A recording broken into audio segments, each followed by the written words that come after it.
Student, मैं नीमा जैन आज आपको क्लास 12 सूरदास की भ्रमर गीत की हिंदी व्याख्या बता रही हूँ।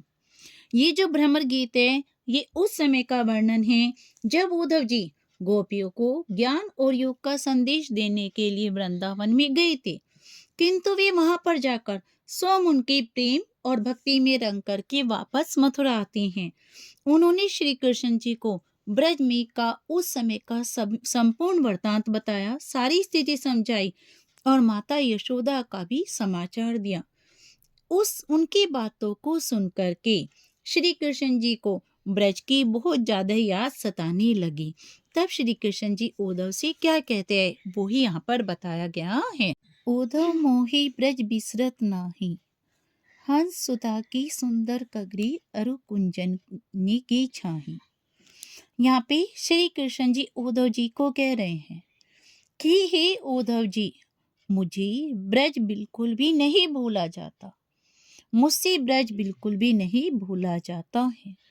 हंस सुता की सुंदर कगरी, हंस सुता कहते बेटा यमुना को, यमुना का सुंदर किनारा, अरु कुंजन की छाही और कुंजों की छां।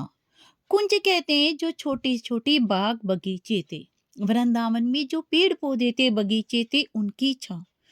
वे सुरभि वे बच दोहिनी खरिक दोहा मन जाए। वे सुरभि, सुरभि कहते हैं गाय। आप सब पेंसिल ले लो बेटा हाथ में, जो भी हार्ड वर्ड लग रहा है उसकी हिंदी लिख लो। वे गाय, वे बच दोहिनी, बच कहते हैं बछड़े और दोहिनी कहते हैं दूध दोहनी की मटकी। वहां की वृंदावन की गायें, बछड़ी और दूध दोहनी की मटकियां खरीक दोहावन जाही। खरीक कहते हैं गौ, जहां पर हम गायों को रखते हैं। कहाँ पर रखते हैं हम गायों को? गौशाला। गौशाला में खरीक दोहावन जाही, गायों को दोहने के लिए जाना। एक बार और सुन लीजिए। हंस सुता की सुंदर कगरी, वह यमुना नदी का सुंदर किनारा और वह कुंजों की छां, जो वहां पे बगीचे हैं उनकी छां। वे गायें, वे बछड़े, वे दूध दोहने की मटकी। वे गौशाला और गौशाला में दूध दोहने के लिए जाना। ग्वाल बाल मिली करत कुलाहल, नाचत गही गही बाही। हम ग्वाल बाल अर्थात सभी ग्वाले मिलकर शोर करते थे, कोलाहल में शोर करते थे और नाचत गही गही बाही, और गले में बाहें डाल करके नाचते थे अर्थात मस्ती करते थे। यह मथुरा कंचन की नगरी, मणि मुक्ताहल जाही। ये मथुरा सोने की नगरी है, मणि मुक्ताहल जाही, जहाँ पे मणि मिस मणियों और मोतियों की कोई कमी नहीं है। मथुरा क्या है? सोने की नगरी है जिसमें मणि मोतियों की कोई कमी नहीं है। हम ग्वाले मिलकर के, सभी ग्वाले मिलकर वृंदावन की गलियों में शोर करते थे और गले में बाहें डालकर नाचते थे। यह मथुरा सोने की नगरी है जहाँ पर मणियों की, मोतियों की कोई भी कमी नहीं है। जबी सुरती आवती वा सुख की, जे उमगत तन नाही।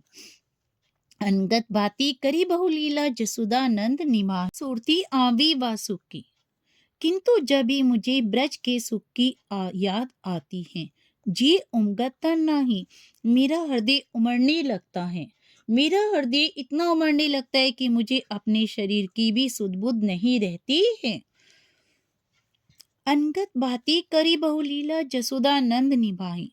मैंने बचपन में अनेक प्रकार की क्रीड़ाएं की, अनेक प्रकार की शैतानियां की, जसोदा नंद निभाई। यशोदा माता और नंद बाबा ने सभी को निभाया अर्थात कभी भी कोई शिकायत नहीं की। सूरदास प्रभु रही मौन ही, यह कही कही पछताई। सूरदास जी बताते हैं कि श्री कृष्ण जी ऐसा कह करके चुप हो गए और बार बार पछता रहे हैं कि वहां से क्यों आए। अब आप एक बार पूरे पहरे की सिर्फ हिंदी सुन लीजिए। हे उद्धव जी, मुझसे ब्रज बिल्कुल भी नहीं भुलाया जाता है। वह यमुना नदी का सुंदर किनारा और वह वहां के उपवनों की छां। वे गाय, वे बछड़े, वे दूध दोहने की मटकी और वह दूध दोहने के लिए गौशाला में जाना। हम सब ग्वाले मिलकर वहां पर शोर करते थे और गलियों में गले में बाहें डाल करके नाचते कूदते थे। यह मथुरा सोने की नगरी है, जिसमें मणि मोतियों की कोई भी कमी नहीं है। किंतु जब मुझे वृंदावन के सुख की याद आती है तो मेरा हृदय उमड़ने लगता है, व्याकुल हो जाता है और मुझे अपने शरीर की भी सुध बुध नहीं रहती है। हमने वृंदावन में अनेक प्रकार की क्रीडाएं की, अर्थात अनेक प्रकार की शैतानियां की, नटखटपन किया। यशोदा माता और नंद बाबा ने हंसकर निभाया, कभी हमें कुछ नहीं कहा। सूरदास जी बताते हैं कि श्री कृष्ण जी ऐसा कह करके बार बार चुप हो जाते हैं और बार बार पछता रहे हैं कि उन्होंने वृंदावन से क्यों आए। बिनु गोपाल बैरिनी भई कुंजे। यहाँ पर सूरदास जी गोपियों के माध्यम से बता रहे हैं कि संयोगावस्था में, अर्थात जब श्री कृष्ण जी उनके पास थे तो उनके लिए हर वस्तु सुख देने वाली थी, और अब जब श्री कृष्ण जी मथुरा चले गई हैं तो वियोगावस्था में उनको वृंदावन की हर चीज दुख देने वाली हो गई है। तो गोपियों के माध्यम से यहाँ पर सूरदास जी इसी विषमता को बता रहे हैं। बिनु गोपाल बैरिनी भई कुंजे। गोपियां उद्धव जी से कह रही हैं कि बिना श्री कृष्ण जी के तो ये जो कुंजे हैं, जो बगीचे हैं, वो हमारे दुश्मन बन गई हैं। वे हमें और ज्यादा सताने लगे हैं, क्योंकि जब श्री कृष्ण जी थे तो उनके साथ हम वहां पर अनेक तरह की क्रीडाएं करते थी, और अब हमें वे देखकर जलाती हैं। तब वे लता, तब मिस जब श्री कृष्ण जी थे, तब वे लता लगती तन शीतल, अब भई विषम ज्वाल की पुंज। जब श्री कृष्ण जी थे तब वे लता हमारे शरीर को शीतलता प्रदान करती थी, अब भई विषम ज्वाल की पूंजी। और अब जब श्री कृष्ण जी यहाँ पर नहीं हैं तो वो कैसी लगती है? विषम मिस भयंकर अग्नि ज्वालाओं की लपटें बन गई हैं। अर्थात जो लताएं श्री कृष्ण जी के सामने हमें शीतलता प्रदान कर देती, अब वे लताएं हमें अग्नि के ज्वाला के समान जलाती हैं। व्रता व्रथा बहती यमुना खक बोलत, व्रथा कमल फूलिनी अली गुंजे।